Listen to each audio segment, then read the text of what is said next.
안녕하세요. 오늘의 테슬라 뉴스입니다. 자, 오늘은 미국 시간으로 일요일이기 때문에 주식 시장이 열리지 않지만 다를 내용이 좀 있기 때문에 살펴보도록 하겠습니다. 첫 번째로는 ARK 인베스트의 캐시 우드가 테슬라 합병에 대해서 중요한 발언을 했고요.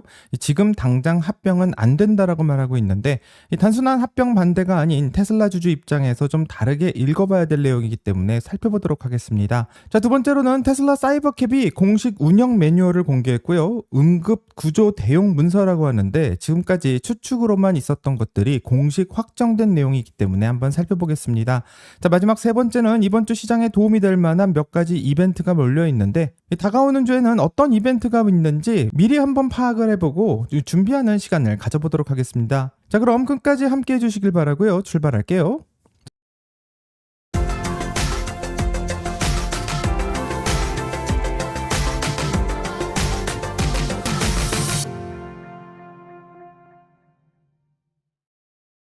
오늘 미국 시간으로는 장이 열리지는 않는 상황이지만 미리 좀 파악해야 될 이벤트가 몰려있는 상황인데요. 이번 주 캘린더를 한번 확인해 본다면 화요일에는 이 두 가지 소식이 동시에 나올 예정이고 이 졸츠라고 불리는 미국 구인 이직 데이터가 발표를 예정하고 있습니다. 자, 같은 날 CB 소비자 신뢰지수도 나올 예정인데요. 쉽게 말하면 미국 기업들이 지금 사람을 얼마나 뽑으려고 하냐, 또 소비자들이 경기를 어떻게 느끼냐가 이 동시에 공개될 예정이고 이 두 숫자가 예상보다 나쁘게 나오게 된다면 시장 전체가 출렁일 수 있기 때문에 준비를 좀 해야 될 것 같습니다.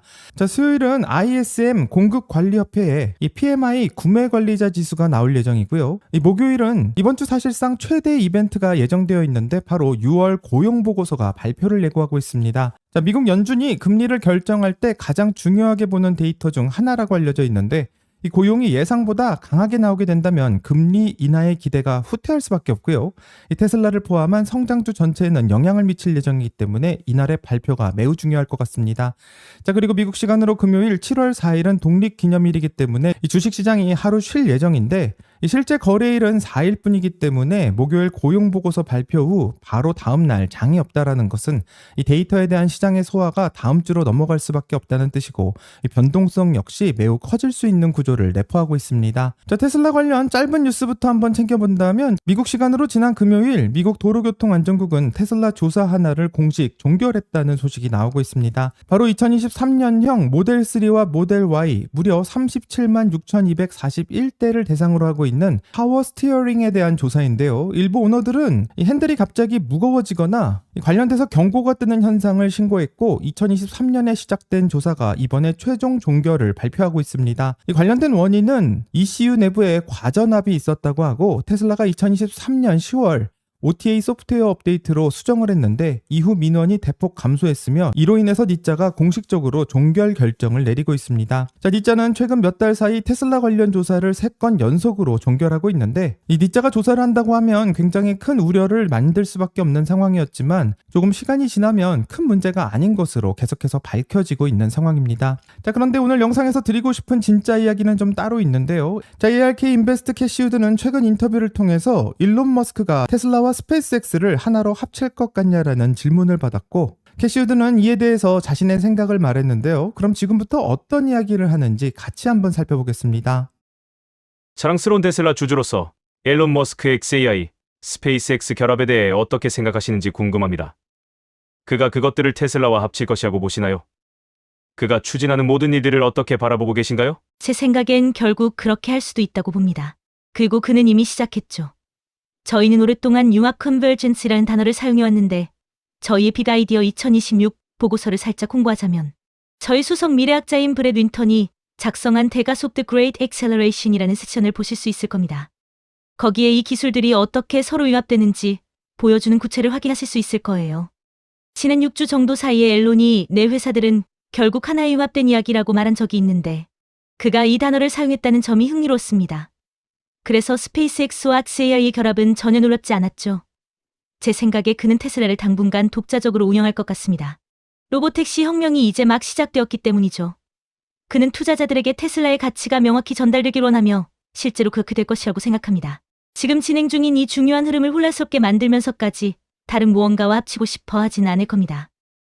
자, 영상을 다 봤는데 캐시우드는 궁극적으로 ARK는 일론 머스크의 모든 회사들이 결국 하나로 수렴할 것이다라는 생각에 동의하고 있는데 일론 머스크도 자신의 회사들이 결국은 하나로 합치게 되는 스토리라고 말한 적이 있기 때문에 최근 XAI와 스페이스X가 결합을 하게 된 것도 놀라운 일이 아니라고 설명합니다. 자, 하지만 캐시 우드는 당분간 테슬라를 독립적으로 운영할 것이라고 말하면서 현재 로보택시의 혁명이 막 시작됐기 때문에 현재 테슬라의 투자자들은 이 스토리가 매우 명확해지기를 바라기 때문에 합병을 통한 혼란을 반대한다고 말하고 있습니다. 자, 이 말은 절대 합병이 안 된다라는 뜻이 아니라 로보택시가 먼저 증명을 한 후 합병 이야기를 해야 된다는 소리로 들리고요. 현재 테슬라와 스페이스X의 합병에 대해서는 다양한 이야기가 나오고 있고 또 테슬라가 단독으로 가치를 증명할 시간이 있겠냐는 불만 섞인 이야기도 나오고 있지만 ARK는 공개적으로 일론 머스크는 지금 테슬라 로보택시 스토리를 먼저 완성하려 한다고 말하고 있습니다. 자, 그럼 캐시 우드는 현재 테슬라의 로보택시가 먼저 성공해야 된다고 말하고 있는데 실제로 로보택시는 어느 정도 수준까지 와 있는지 궁금할 수밖에 없는데요. 바로 이 타이밍에 테슬라가 공식 문서를 하나 공개했고 이 캐시 우드의 발언과 같이 한번 살펴보면서 어떤 내용을 담고 있는지 지금부터 그 공식 문서를 확인해 보겠습니다.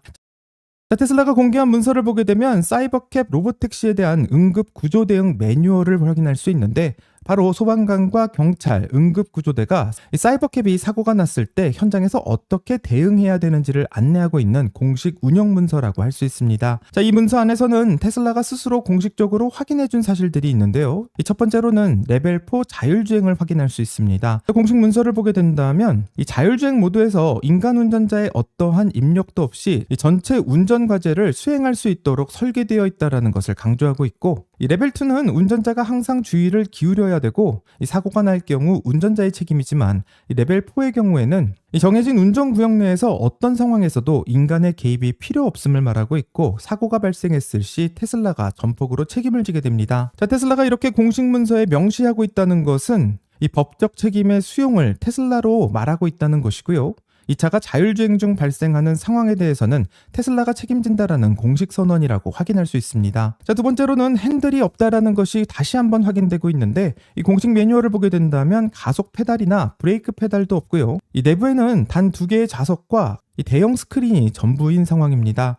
자, 그동안 사이버캡에 핸들을 달아서 일반 소비자용으로 팔지 않겠냐라는 추측이 굉장히 많이 나왔었는데 테슬라가 현재 배포하고 있는 공식 문서를 통하면 핸들이 없다라는 것을 다시 한번 명시하고 있고 일론 머스크는 마지막 수동 운전할 수 있는 자동차는 로드스터가 될 것이라고 말했었는데 그 말과 맥락이 닿고 있는 상황입니다. 자, 그러면 아무래도 사이버캡이 가지고 있는 레벨 4라는 수준의 기술과 현재 테슬라 차량에 들어가 있는 FSD가 완전히 다른 기술인지 궁금할 수 있는데 현재 테슬라의 FSD는 공식적으로는 레벨 2에 해당하고 아무리 기술이 뛰어나도 운전자가 항상 주의를 기울이고 개입할 준비가 되어 있어야 합니다. 실제로 사고가 나도 운전자 책임인데요. 하지만 사이버캡은 레벨 4를 선언하고 있고 이 두 차량 안에 들어가 있는 기술이 같은 기술일 수 있지만 법적으로는 두 차량의 책임은 완전 다르게 갈려지고 있는 상황입니다. 자, 그럼 테슬라가 이렇게 공식적인 매뉴얼까지 배포하고 있는데 이러면 사이버캡이 곧 출시를 앞두고 있는 것인가 생각해 볼 수 있는데요. 이 직접 연결하기는 어렵지만 맥락은 있는 상황이고 응급구조대의 대응 매뉴얼은 실제 상업운행이 이루어지는 지역에서 현장 대응자들이 훈련을 받기 필요한 문서이고 지금 텍사스에서 사이버캡의 상업운행을 앞두고 있는 상황에 이런 문서가 나온 곳은 좀 주의를 기울이고 살펴볼 만하다고 생각합니다. 자, 그러면 이렇게 대응 매뉴얼까지 나오고 있는 것을 보면 텍사스 오스틴을 한정으로 하고 있는 서비스 매뉴얼이 아닌가 생각해 볼 수 있지만 이 같은 문서에 들어있는 다른 구간을 좀 확인해 보면 재미있는 부분이 있는데 지금부터는 그 이야기를 한번 확인해 보겠습니다. 자, 공식 문서에 남겨있는 내용들을 조금 더 구체적으로 보게 된다면 어떤 의미가 담겨 있는지를 확인해 볼 수 있는데요. 이 첫 번째 공식 문서에는 사이버캡 안에 최소 10개의 에어백이 들어있다고 되어 있습니다. 자, 전면의 에어백과 무릎의 에어백, 이 시트에 장착되어 있는 측면 에어백과 커튼 에어백, 탑승자 2명 기준으로 10개의 에어백이 들어있는 것을 확인할 수 있는데 여기에 액티브 후드도 있고요. 쉽게 말하면 보행자와 충돌했을 때 이 차량 앞에 있는 후드가 자동으로 열리면서 이 보행자의 머리가 딱딱한 엔진룸 구조물에 직접 부딪히는 것을 막아주고 유럽 안전 기준에서 요구되고 있는 기술인데 사이버캡에서는 기본적으로 탑재되게 됩니다. 자, 충돌이나 에어백이 전개되고 나면 이 차가 자동으로 정차해서 주차하게 되고 이 문이 열리고 창문은 내려가며 테슬라 지원팀에 자동으로 연결되고 또 911에 신고할 수 있는 상태가 된다고 하는데, 운전자가 없어도 이 모든 것은 자동으로 이루어지게 됩니다. 자, 통신 시스템까지 보게 되면요, 사이버캡에는 외부 마이크와 스피커가 달려있고 이 테슬라 로보택시 지원팀과 양방향 통신이 가능하게 되는데, 쉽게 말하면 차 밖에서 누군가 말을 걸려면 테슬라 지원팀이 그 소리를 들을 수 있고, 반대로 차 스피커를 통해서 또 안내를 보낼 수도 있습니다. 자, 운전자가 없는 차에서 승객 안전 확인부터 응급 소통까지 모두 다 이 채널을 통해서 이루어지게 되는데, 지원팀은 24시간 연락이 가능하다고 하고 응급 구조대 연락처도 공개되고 있습니다. 자, 테슬라의 지원팀은 이 사고 현장에서 약 1000피트, 약 300m 반경 안에 다른 사이버캡이 들어오지 못하게 차단할 수 있다고 하며, 응급 구조대가 요청하면 테슬라가 원격으로 그 구역을 일시 봉쇄한다라고 설명합니다. 또 개인적으로 인상 깊은 것은 사이버캡은 수신호를 인식할 수 있다고 하고, 응급 차량의 사이렌과 경광등을 감지하면 차선을 변경하고 도로변에 정차한 뒤 자율주행 모드를 자동으로 비활성할 수 있는데, 이 비활성화되었을 때는 비상등이 평소보다 2배로 빠른 속도로 깜빡이고, 응급구조대에게 지금 이 차는 자율주행이 꺼진 상태라는 것을 알려주는 신호라고 합니다. 자, 그러면 좀 시스템이 복잡해 보일 수 있다라는 이 생각을 할 수 있게 되는데요, 실제로 이 책을 읽고 이 사고가 발생했을 때 대응할 수 있느냐, 이렇게 질문할 수 있을 거라 생각합니다. 자, 이 문서가 존재하는 것 자체가 대답이라고 할 수 있는데, 이 테슬라는 응급구조대와 협력 체계를 구축하고 이 문서를 배포해서 실제 상업 운행 시 발생할 수 있는 상황이 발생했을 때 응급 현장에서 충분히 효과적으로 대응할 수 있는 매뉴얼을 준비하고 있습니다. 자, 그럼 현재 테슬라가 사이버캡이 운영할 수 있는 구간을 어디까지 설정했는지가 매우 궁금할 수 있는데요, 지금부터 ODD와 관련된 이야기를 잠깐 한번 살펴보겠습니다.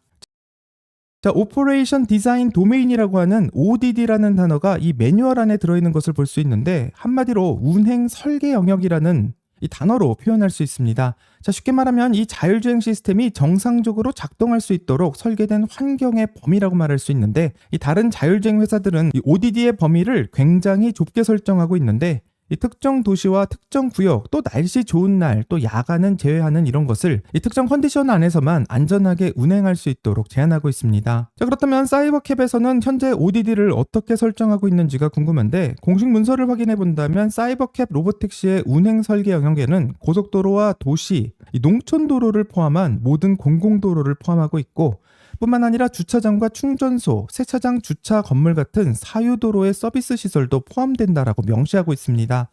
이뿐만 아니라 24시간 운행이 가능하고요, 비와 안개, 눈 등에서는 운행이 가능한 상황이고, 이 극한의 기상 조건 시에는 안전 지점에서 정차하고 테슬라 지원팀에게 통보하도록 되어 있습니다. 한마디로 텍사스 오스틴의 특정 구역이 아닌 미국의 모든 공공도로와 24시간 운행, 비와 눈까지도 포함하고 있는 조건이고, 현재 미국 전역에서 운행하고 있는 서비스는 아니지만 기술적으로는 이 미국 전역을 포함할 수 있는 시스템을 준비하고 있다는 것을 알 수 있습니다. 자, 그렇기 때문에 현재 사이버캡의 확산을 막고 있는 것은 기술적 문제가 아닌 도시별로 허가가 나오고 있지 않는 상황이 문제라는 것을 알 수 있고, 현재 텍사스에 등록되어 있는 로보택시의 수는 현재 84대가 등록되어 있는 것을 알리고 있는데, 과연 이 숫자가 얼마나 빠르게 늘어나고 또 텍사스뿐만 아니라 다른 지역으로 확산되게 될지 기다려봐야 될 거라 생각합니다.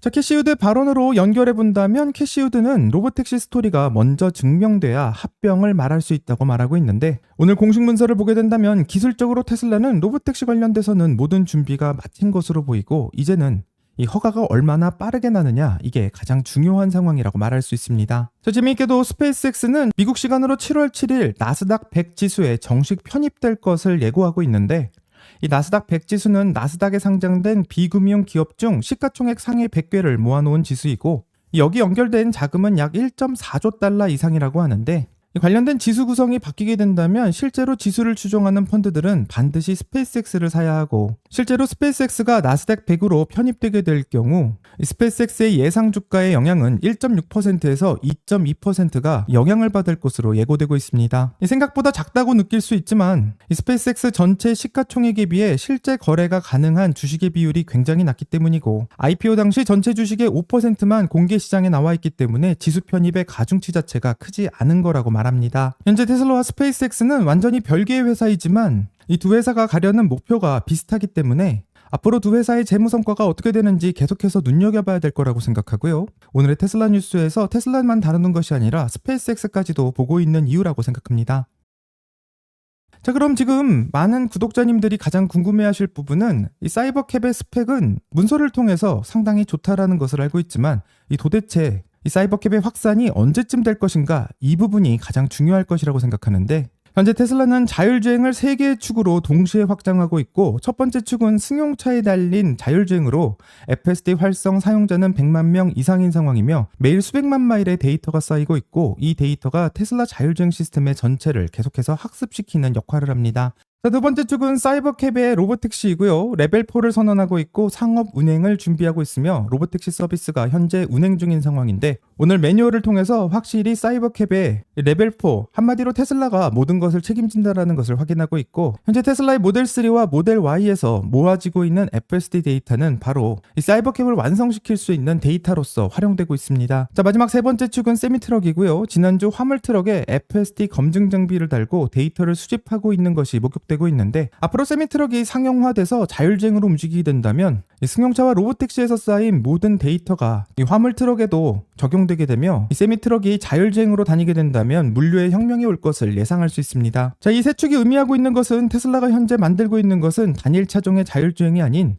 이 모빌리티 전체를 커버할 수 있는 자율주행 플랫폼을 만들려고 하는 것이고, 현재 많은 사람들은 테슬라 로보택시의 확산 속도가 너무 느리다라고 말하고 있지만, 이 승용차의 FSD와 사이버캡 그리고 세미트럭의 FSD까지 모든 것이 연결된다면 이 서로를 강화시킬 수 있고, 이 사이버캡의 출시가 너무 느리다라고 말할 게 아니라 이 세 가지가 합쳐졌을 경우 어떠한 기업이 될지를 생각해 봐야 된다고 생각합니다. 특히 화물 자율주행 시장의 크기를 생각해 본다면 미국 화물 운송 시장은 이 수천억 달러의 규모이고, 이 로보택시 시장과 맞먹거나 오히려 더 큰 시장이라고도 할 수 있는데, 이 승용차 시장의 FSD와 로보택시의 FSD 그리고 세미트럭의 FSD까지 완성된다면 앞서서 캐시 우드가 말했던 것처럼 이 로보택시의 스토리가 비로소 증명될 것이라고 생각하고, 그때가 테슬라가 어떤 가치를 가지게 될지 명확하게 판단할 수 있는 근거라고 생각합니다.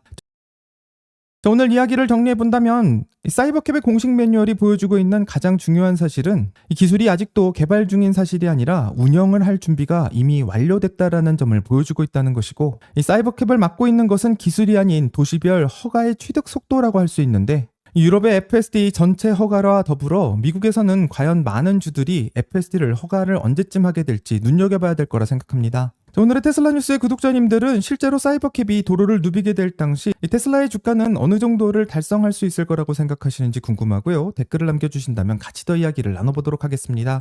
여기까지가 오늘의 테슬라 뉴스고요. 오늘 영상이 도움이 되셨다면 구독과 좋아요 그리고 알림 설정 부탁드립니다. 오늘 좋은 하루 되시고요. 오늘의 테슬라 뉴스는 내일 또 새로운 영상으로 다시 찾아오겠습니다. 감사합니다.